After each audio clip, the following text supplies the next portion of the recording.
আসসালামু আলাইকুম। প্রতিকূল অবস্থায়, হ্যাঁ, মানে মনে করেন সিচুয়েশনটা আপনার পক্ষে না, তারপরেও যদি আপনি লড়াই করে যেতে পারেন আপনিই টিকবেন। হ্যাঁ, প্রতিকূল অবস্থায় যারা লড়াই করতে পারে তারাই টিকে যায়। একটা গল্প বলি। মেঘেরা একটা টাইমে হরতাল ঘোষণা করছিল বহুদিন আগে। এই যে মেঘ বৃষ্টি হয় না, ওরা হরতাল ঘোষণা করছে। এতে চাষিদের মধ্যে একটা চিন্তা পড়া গেল সবাই যে আয় হায়, এখন আমাদের কি হবে, কিভাবে ফসল ফলাবো, পানি তো লাগবে ফসলের জন্য। সব চাষি ভাই তাদের লাঙ্গল টাঙ্গল ঘরের মধ্যে নিয়ে বৈশা দুশ্চিন্তার মধ্যে পড়া গেল।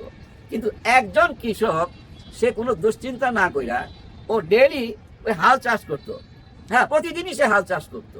তো মেঘেরা একদিন জিজ্ঞেস করলো তাকে যে এ ভাই, আমরা তো হরতাল করছি, তুমি জানো না সেটা? তুমি হাল চাষ করতেছো কেন? আমরা তো 10 বছরের জন্য হরতাল করছি।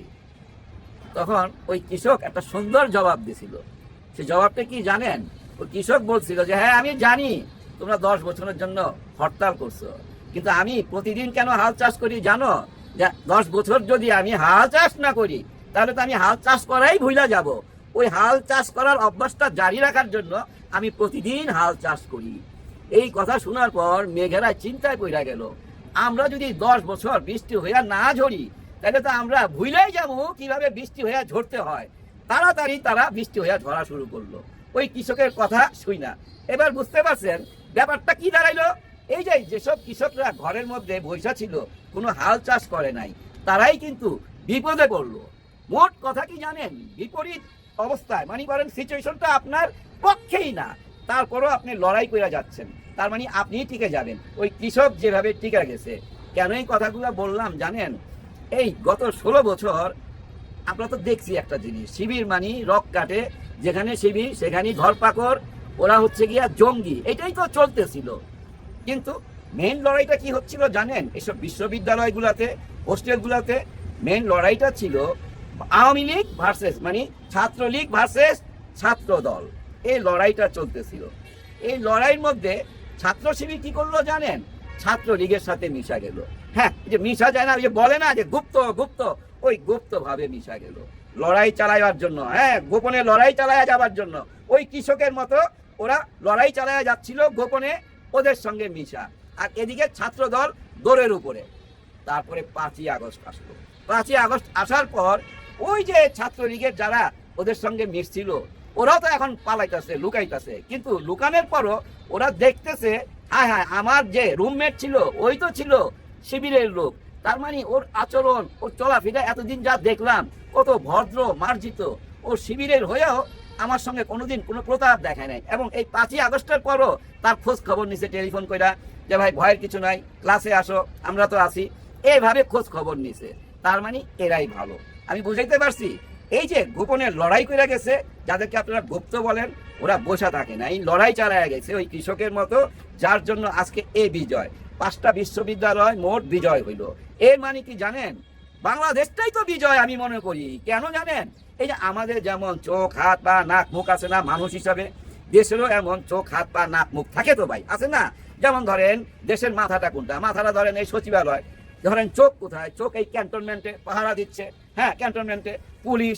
এবং এই যে আমাদের দেশের সাথে বহির্দেশের বিদেশের যে সম্পর্ক, এই সম্পর্কগুলো কে করে? আমি যা করি, কোনো ভ্যানওয়ালা করে, রিক্সাওয়ালা করে? কারা করে? যারা এইসব বিশ্ববিদ্যালয় থেকে বের হয়ে আসে, তারাই এই দেশটা চালায় আসতেছে অতীত থেকে এখন, এখন থেকে আগামী একেবারে কিয়ামত পর্যন্ত এই শিক্ষিত লোকরাই তো দেশ চালাবে, তাই না? আর শিক্ষিত হইতে গেলে বিশ্ববিদ্যালয় পড়াশোনা করতে হয়। খুব যাতা কথা না, কিন্তু এটা একটা বিশ্ববিদ্যালয় পৌঁছানো একটা মা বাবার যে কতটা পরিশ্রম, কতটা ত্যাগ স্বীকার করতে হয়, যারা বিশ্ববিদ্যালয় পড়ে তারাই জানে। এখন আপনারা যারা বলতেছেন বিশ্ববিদ্যালয় পাশ করলে কি হবে, আমাদের এই যে জাতীয় নির্বাচনে এটার কোনো প্রভাব পড়বে না। আপনারা আসলে বুদ্ধু, বোকারাম। হ্যাঁ, আসলেই বোকারাম। কারণ কি জানেন? এই যে বিশ্ববিদ্যালয়ে যারা পড়ে, এরা শুধু ঢাকার তো কেউ না, এবং কেউ চিটাগাঙের এমনও না, কেউ নোয়াখালীর এমনও না, এক জায়গার না ভাই, এক জেলার লোক না তো, বাংলাদেশের সব জেলা গ্রামগঞ্জ থেকে উঠে আসা কিছু মানুষ, যারা হাসনাত আব্দুল্লাহ হইতে চায়, যারা হাদি হইতে চায়, তারাই কিন্তু আজকে এই ছাত্র শিবিরের সাথে যোগ দিছে, এই বিশ্ববিদ্যালয়তে লেখাপড়া করতেছে। আপনারা একটা জিনিস খেয়াল করেন, এই বিশ্ববিদ্যালয় এই নির্বাচন চলাকালীন যে দুইটা ঘটনা ঘটছে, এই দুইটা ঘটনাই কিন্তু ভাই অনেক পিছিয়ে দিছে, নাহলে কিন্তু হাড্ডাহাড্ডি লড়াই চলতেছিল। ঘটনা দুইটা কি, একজনের নারায়ে তাকবীর আল্লাহু আকবার, এক বোন এই যে স্লোগানটা দিছে তার হাত থেকে মাইকটা কেড়ে নেওয়া হয়েছে।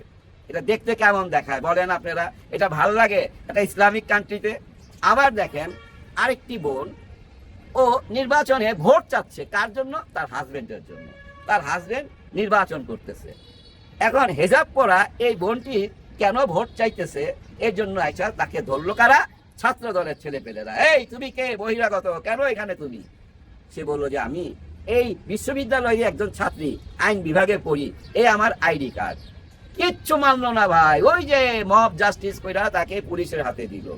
পুলিশের কাছে যে ওই বোনটি বলতেছে এই যে আমার আইডি কার্ড, আমি কোনো ভুয়া ব্যক্তি না, আমার হাজবেন্ড নির্বাচন করতেছে, আমি তার জন্য তো ভোট চাইতেই পারি, আমার কেন হেজাব নিয়ে টানাটানি হবে?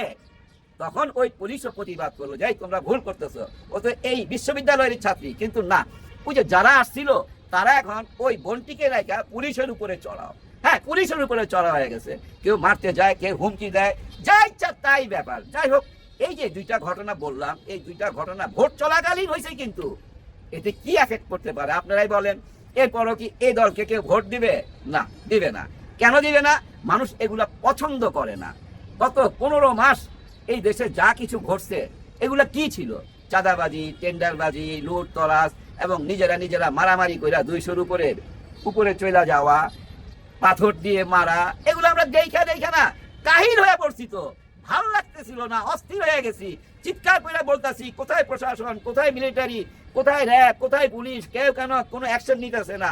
অপারেশন হার্ট 1, 2, 3, 4 চলতেছে, কোনো লাভ হচ্ছে না। কারণ কি জানেন? কেউ তো থামায় রাখতে পারতেছে না। এই অবস্থার মধ্যে দিয়ে তারেক রহমান সাহেব আসলো এবং খুবই ভরসা পাইলাম যে না, এবার পরিবর্তন আসবে।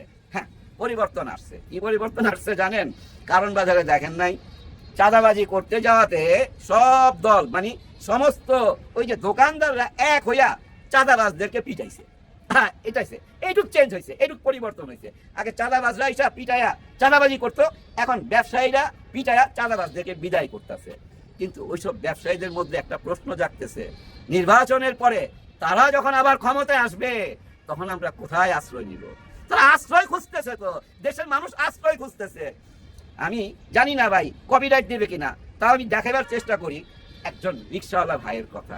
আজকে ছাত্র দলে পুরা বান 2 জন উঠছে, আমার ইচ্ছা কো ভাড়া কত আমি 50 টাকা 30 টাকা ভাড়া কই কি কো ভাড়া তো নাই, কেউ বাড়ি না করতে আমার চিরস আমি তারেকে দল। এই রিস্কে আজকে আমাদের যে গাড়ির টাকা মেরা গেল চারা বাজরা, আমরা ওদের কি ক্ষমতা দেখতে চাই না। এর জন্য তো আমার গুলি খাইতে হয়, আমি মরতে প্রস্তুত। আমি এতদিন গুলি রাজনীতি করতাম, কিন্তু আজকে এই নেককার জনের ঘটনার পর থেকে আমি চাই বাংলাদেশের জনগণ জামাতের ক্ষমতা দেখতে চাই। এর জন্য আমি মরতে প্রস্তুত, আমি আদিবাসীর মতো হব। দেখছেন কি দাঁড়াইলো এখানে? যে পরিচয়টা কি? আমি তারেক জিয়ার লোক, আইডি কার্ডের মধ্যে লেখা থাকবে আমি তারেক জিয়ার লোক। এটা হইলো? কিছু হইলো? কিছুই হয় নাই। এই যে আমরা সবাই এই কিছুদিন তারেক রহমান সাহেব আসার পর একটা কথা আলোচনা করতেছি না, যে জয় শঙ্কর আসছে, আবার আমাদের গোয়েন্দার একজন যায়, গোয়েন্দা চিফ, ওনার সাথে গোপনে বা ওপেনে দেখা করে আসছে, অনেকেই যাচ্ছে। এর মধ্যে ব্যবসায়ীরাও চলে গেছে। কোন ব্যবসায়ী? ওই সেই একই ব্যবসায়ী, বেহায়া নির্লজ্জ সেই ব্যবসায়ীরা যারা বলছিল মানে কবিতা লেখছিল। কবিতা কি? প্রথমতে তুমি শেখ হাসিনা, দ্বিতীয়ত তুমি শেখ হাসিনা, দিল্লিতে তুমি শেখ হাসিনা, আর আমি গুলশানে। এই তো হয়ে গেছে কবিতা। এই যে যারা দেখা করছে, এতে একটা চারিদিকে আলোচনা উঠছে। আলোচনাটা ভাই আবার জামাত ইসলাম থেকেও বলছে, আবার এনসিপি থেকেও বলছে, অনেকেই বলা বলি করতেছে। পুরা প্রশাসন হেইলা পড়ছে কোন দিকে? গুলশানের দিকে। আমি মনে করি এটাই দরকার ছিল তো ভাই, এটাই দরকার ছিল। মানুষ খুব সচেতন, তো যত হেইলা পড়বে ততই মানুষের নজর খুলবে, জ্ঞান খুলবে, বুদ্ধি খুলবে, মানুষ বুঝতে পারবে। হ্যাঁ, কারণ এইসব চোরটারা যারা আগে এই গত 16 বছর শেখ হাসিনার সাথে ছিল, তারা যদি আইসা ভাই মনে করেন আমার পাশে দাঁড়ায় সবাই, আমার কি মনে হবে? আপনার মনে হবে না এই চোরটার দলের লোক? তাই তো মনে হবে। তার মানে ব্যাপারটা কি বুঝছেন? ক্ষতিটা কোথায় হয়ে যাচ্ছে? না বুঝা ক্ষতি হয়ে যাচ্ছে। হ্যাঁ, একদম না বুঝা ক্ষতি হয়ে যাচ্ছে। তো যেমন না বুঝা আরো কিছু ক্ষতি হয়ে যাচ্ছে, যেটা জাতীয় নির্বাচনে এফেক্ট করবেই। কি সেটা জানেন? ওনারা এখন ক্যাম্পিং করে বেড়াইতেছে, না ভোট দিতে হবে, সবাইকে না ভোট দিতে হবে। কেন না ভোট দিবেন? যে না ভোট না দিলে এরা বাংলাদেশ মুছা ফালাবে, 71 মুছা ফালাবে, 16ই ডিসেম্বর মুছা ফালাবে, বিজয় দিবস মুছা ফালাবে, সব কিছু মুছা ফালাবে এরা। এরকম বোঝানো হচ্ছে সাধারণ মানুষকে। কিন্তু সাধারণ মানুষ কি ওই বুঝের মধ্যে আছে? দেশ কি ওই পর্যায়ে আছে? না, একদমই না। তাদেরই সন্তানরা তো এই বিশ্ববিদ্যালয়ে পড়ে। যারা সন্তানদেরকে বিশ্ববিদ্যালয়ে পাঠাইতে পারছে তারা কি আপনাদের এই কথাগুলা গিলবে? একদমই গিলবে না। আপনারা যতই বলবেন না ভোট দিতে, যতবার বলবেন ততবারই ভোট কমবে। কারণ মানুষ হ্যাঁ ভোট চায়। মানুষ চাই না গেছে হ্যাঁ মানি পরিবর্তন, হ্যাঁ মানি নতুন বাংলাদেশ, হ্যাঁ মানি আর কোনো ফ্যাসিবাদের জন্ম হইবে না এই দেশে। চেষ্টা করলেও হইতে পারবে না। কেন ভাই জানেন? ওই হ্যাঁ ভোট মানে কি জানেন? একজন প্রধানমন্ত্রী শুধু প্রধানমন্ত্রী, উনি দেশের প্রধানমন্ত্রী, উনি দলের আর প্রধান থাকতে পারবে না। জ্বালাটা কিন্তু ওইখানেই। আরো কি জানেন? এই যে আমাদের আর্মি বলেন, পুলিশ বলেন, র্যাব বলেন, প্রশাসন, সব কিছু প্রধানমন্ত্রীর হাতে। ওই ক্ষমতাও কায়দা নেওয়া হয়েছে, বেশ কিছু ক্ষমতা প্রেসিডেন্টকে দেওয়া হয়েছে। তার মানে কি জানেন? সিস্টেমটা এমন করা হয়েছে যে আপনি ইচ্ছা করলেই ইন্টারনেট বন্ধ করে দিয়া হত্যাকাণ্ড চালাইতে পারবেন না। আপনি ইচ্ছা করলেই মাঝ রাতে সমস্ত লাইট অফ করে দিয়া, সমস্ত চ্যানেল বন্ধ করে দিয়া শাপলা হত্যাকাণ্ড চালাইতে পারবেন না। আপনি ইচ্ছা করলেই বলতে পারবেন না এই আমাদের আর্মি যাইতে পারবা না বিডিআরে, ওরা যা ইচ্ছা তাই করা, নিজেরা গোলাগুলি করে মইরা যাক, তোমরা কেউ যাবা না। ওই যে আর্মিরা অপেক্ষা করতেছিল, র্যাব অপেক্ষা করতেছিল বিডিআরের ভিতরে ঢোকার জন্য, কিন্তু প্রধানমন্ত্রীর আদেশ পাচ্ছিল না। ওই ক্ষমতাটাও কাইটা নিয়ে গেছে, ওই ক্ষমতার ডানা কাইটা দিছে। তো যার জন্য না ভোটের পক্ষে ওনারা ক্যাম্পিং করতেছে। কারণ হ্যাঁ ভোট দিলে তো আর কোনো রাক্ষসের জন্ম হবে না, আর কোনো লুটেরার জন্ম হবে না। আর ওই যে দেখছেন যারা আইসা ছবি তুলতে আইছিল না, যারা পাশে দাঁড়ায়া, তারাও আর যায় কোনো কাজ করতে পারবে না। আমাদের এই দেশের ধনীরা, এই ধনীরা ভাই হচ্ছে ধান্দাবাজ। সবচেয়ে বড় ধান্দাবাজ হলো এরা। এরা কি করে জানেন? বিজনেসের সাথে সাথে 2-4টা পত্রিকাও বাইর করে, টেলিভিশন চ্যানেল নেয়। কেন? নিজেদের গুণ গাইবার জন্য। আর যে সরকারের কাছ থেকে মদত নিবে সেই সরকারের গুণ গাইবার জন্য। এইভাবে এরা বয়ান তৈরি করে সরকার টিকায় রাখে। আর তারা যায় যখন দাঁড়াবে, গুলশানে যখন দাঁড়াবে, তখন বাংলার জনগণ কি মনে করবে? 5ই আগস্টের আগের জনগণ আর 5ই আগস্টের পরের জনগণ কেমন? এই 5টা বিশ্ববিদ্যালয় নির্বাচন দিয়া কি আপনারা বুঝতে পারতেছেন না? না বুঝলে না বুঝার ভান করেই থাকেন। দেখেন না, এই আর মাত্র কয়দিন, আর 1 মাস 5 দিন বা 6 দিন, তারপরই তো ফলাফল দেখবেন। হ্যাঁ, তারপরই ফলাফল দেখবেন। মানুষের অভিশাপ, অনেক অভিশাপের পাহাড় জমে গেছে। তো কারণ ওই রিক্সাওয়ালার কথা থেকে আপনারা বুঝেন নাই কিভাবে চিৎকার করতেছিল, কিভাবে হাহাকার করতেছিল এবং কি বলতেছিল, দোয়া করতেছিল কার জন্য? জামাতে ইসলামের জন্য। কারণ জামাত ইসলাম অন্তত এইটুক বুঝাইতে পারছে গত 15 মাসে যে আমরা জুলুমবাজ না। ওনারা কোথাও জুলুম করে নাই, কোনো জালিয়াতি করে নাই, কার উপরে অত্যাচার করে নাই, কারোর কাছে চাঁদা চায় নাই, কারোর কাছ থেকে কোনো জমি দখল করে নাই। এগুলা মানুষ দেখছে। তো এগুলা মানুষ দেখা মানুষ একটা সিদ্ধান্ত নিয়ে নিছে।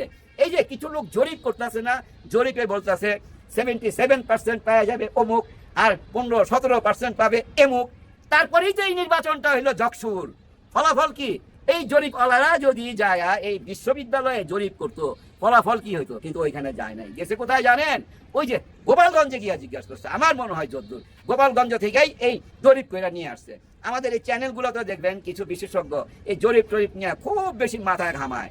কিন্তু আমি বিদায়ের আগে তারেক রহমান সাহেবের কাছে বলবো, দেখেন আপনার বাবা নাই, মা নাই, আপনার ভাই নাই, পৃথিবীতে আপনি একা। মা যখন বেঁচে থাকে মার ছায়া থাকে, এবং মার ছায়ার কারণে অনেক আপদ বিপদ অটোমেটিক কাইটা যায় ভাই। মা যখন বাইচা থাকে, মা তখন তার সন্তানের জন্য ভাই সারাক্ষণ দোয়া করতে থাকে। আর ওই দোয়ার কারণে উনি বাইচা থাকে আপদ বিপদ থেকে। আজকে আপনার মা নাই, কেউ নাই, আপনি একা। তাই আপনি খুব বুদ্ধি কইরা কারেক্ট জায়গায় পৌঁছান। আপনি একটু ভাবতে চেষ্টা করেন যে দেশের মানুষ কি চায়, আপনার আশেপাশের মানুষরা যারা আছে ওরা কি চায়। এটা আপনি কানে নিয়েন না, প্লিজ। আপনি এটা কানে নিয়েন না। দেশের মানুষ কি চায় সেটা ভাবেন। দেখেন, আপনারা যদি বলেন না ভোটের কথা, আপনি বলেন নাই, আপনার দলের লোকজন বলতেছে, তার মানে কেন্দ্র থেকে ইশারা আছে যে তোমরা না ভোট দাও। না ভোট দেওয়া মানে কি জানেন? আপনারা আবার চাইতেছেন শেখ হাসিনার মতো কোন স্বৈরা শাসক এই দেশের জন্ম হোক। এই ব্যাপারটা জনগণ বুঝলে আপনি বুঝবেন না কেন? আই হ্যাভ এ প্ল্যানের মধ্যে আপনি অবশ্যই নিয়ে আসবেন হ্যাঁ ভোট। হ্যাঁ ভোটটা যদি নিয়ে আসেন, দেখবেন রাতারাতি সবকিছু বদলে যেতে পারে। আমি মনে করি আপনি যখন বগুড়ায় যাবেন, আপনার আই হ্যাভ এ প্ল্যানের কিছুটা হলেও আপনি প্রকাশ করবেন। আর সেখানে যেন হ্যাঁ ভোটটা থাকে, জুলাই পক্ষে থাকে, হ্যাঁ ভোট এবং জুলাই পক্ষে থাকে। কেন থাকবেন না বলেন? আমি যদি আপনাকে প্রশ্ন করি, আজকে আপনি গুলশানে বসা এই যে সমস্ত মিডিয়া আপনার দিকে হেইলা গেল, এটা কি সম্ভব হইতো? আপনি কি আসতে পারতেন? আপনি কি আপনার মরা মায়ের মুখ দেখতে পারতেন যদি 5ই আগস্ট না হইতো, জুলাই অভ্যুত্থান না হইতো? আপনিই বলেন, তাহলে কেন আপনাদের লোকজন না ভোট চাইবে? নিশ্চয়ই এটা ভুল রাজনীতি। আমি মনে করি আপনার আই হ্যাভ এ প্ল্যানের মধ্যে হ্যাঁ ভোটটা নিয়ে আসবেন, জুলাই গণ অভ্যুত্থানকে নিয়ে আসবেন। এর মানে এই নয় যেটা আপনাদের লোকরা বুঝাইতে চাচ্ছে আমরা 71 মানি না, আমরা 16ই ডিসেম্বর মানি না, আমরা স্বাধীনতা মানি না। এগুলা ভুল ব্যাখ্যা দেওয়া হচ্ছে। 71ই তো ভাই আমাদের সবকিছু, আমাদের কলিজা। 71 আমাদেরকে স্বাধীনতাই না দিছে, স্বাধীন একটা পতাকা দিছে। আর 24 কি করছে? সেই স্বাধীনতাকে, 71-এর স্বাধীনতাকে রক্ষা করছে। আপনি হিসাব মিলিয়ে নিয়েন, স্বাধীনতাকে রক্ষা করছে কারা? এই জুলাই গণ অভ্যুত্থানে যারা রাস্তায় নাইমা আইছিল তাদেরকে বুকে ধারণ কইরা ভবিষ্যৎ রাজনীতি করবেন। কারণ খেলা চলছে অন্য লেভেলে। হ্যাঁ ভাই, খেলা চলছে অন্য লেভেলে। যে লেভেলটা আমার মনে হয় তারেক রহমান সাহেব লন্ডন থেকেই বুঝতে পারছিল, যার জন্য উনি বলছে যে আগামী নির্বাচন সহজ হবে না, কঠিন নির্বাচন হইতে যাচ্ছে। হ্যাঁ ভাই, সত্যি সত্যি কঠিন নির্বাচন হইতে যাচ্ছে, কারণ খেলা তো অন্য লেভেলে। দেখতে পাবেন আর কিছুদিন, এই তো 1 মাস 4 দিন আর 5 দিন, তারপরেই প্রমাণ পাবেন ঢাকা বিশ্ববিদ্যালয়, জাহাঙ্গীরনগর বিশ্ববিদ্যালয়, চিটাগাং বিশ্ববিদ্যালয় এবং রাজশাহী বিশ্ববিদ্যালয়, জগন্নাথ বিশ্ববিদ্যালয়, সব বিশ্ববিদ্যালয় যা হয়েছে না, পুরো বাংলাদেশেই তা হবে। হ্যাঁ, পুরো বাংলাদেশেই তা হবে। সন্তান যখন ঢাকা থেকে ফোন করে বলবে, ও মা, ও বাবা, তোমরা কিন্তু হ্যাঁ ভোট দিবা, ও মা, ও বাবা, তোমরা কিন্তু ওই দাঁড়িপাল্লায় ভোট দিবা, কারণ আমরাই কিন্তু তারাই কিন্তু আমরা। এটাই হিসাব, এটাই খেলা। খেলা অন্য লেভেলে চলতেছে, বুঝার চেষ্টা করেন। সবাই জন্য সবাই দোয়া করেন। আল্লাহ হাফেজ। চিন্তার কিছু নাই।